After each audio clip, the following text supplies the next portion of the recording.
मैं कुछ दिन से काफ़ी परेशानी का शिकार थी। मैं चाहती थी कि समीर को खुद ही फ़ोन कॉल कर लूं।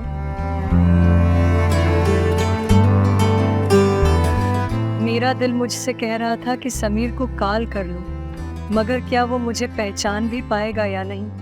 वो मुझे याद भी करता होगा या नहीं? शायद उसकी शादी हो चुकी हो। मैं और समीर 5 साल पहले कॉलेज में पहली बार मिले थे। 3 साल हमारी खूब बातें हुई। सारा दिन हम एक दूसरे को कॉल करते और हर एक बात एक दूसरे को बताते थे। जब हम किसी इंसान से जुड़ते हैं तो फिर अपने अंदर उसके लिए एक खास जगह बना लेते हैं। जब कोई खास होने लगता है तो हमारी बहुत सी चीज़ें खुद से ही उनकी हो जाती हैं। हमारा नाम, हमारा वक्त, हमारी पसंद और हमारा रंग सब उनका हो जाता है। किसी को बताए बगैर हम उनके जादू में इतना दूर निकल जाते हैं कि खुद को भी अंदाज़ा नहीं होता है।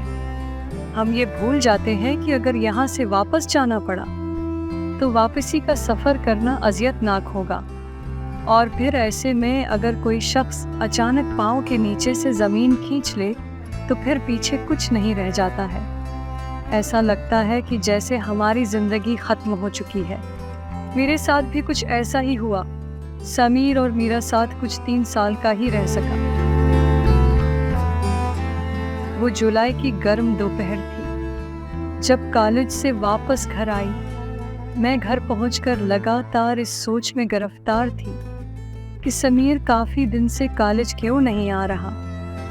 आज तो बहुत अहम एग्ज़ाम भी था, उसने एग्ज़ाम भी नहीं दिया।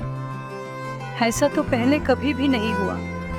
मैंने बहुत मुश्किल से वो दिन गुजारा और अगले दिन फिर से कॉलेज पहुंची। मैं कॉलेज के रास्ते में ये सोच रही थी कि मैं कॉलेज पहुंचते ही समीर की चेयर देखूंगी। काश आज समीर मुझे अपनी चेयर पर बैठा हुआ नजर आए। मैं क्लास में पहुंची। मैंने देखा कि वो चेयर आज भी खाली है। इस चेयर पर आज भी कोई नहीं बैठा था। समीर आज भी नहीं आया। मैं अब बहुत उदास हो चुकी थी। ये बात हो रही थी कि मुझे मेरे फ़ोन पर एक मैसेज आया। मैं फ़ोन पर समीर का नाम देखकर हैरान रह गई। समीर का मैसेज? मैंने जल्दी से मैसेज खोला। मैं जैसे जैसे मैसेज पढ़ती जा रही थी, मेरी हैरानगी में इजाफा होता जा रहा था। अगली एपिसोड में उस कहानी को मुकम्मल आप तक पहुंचाऊंगी।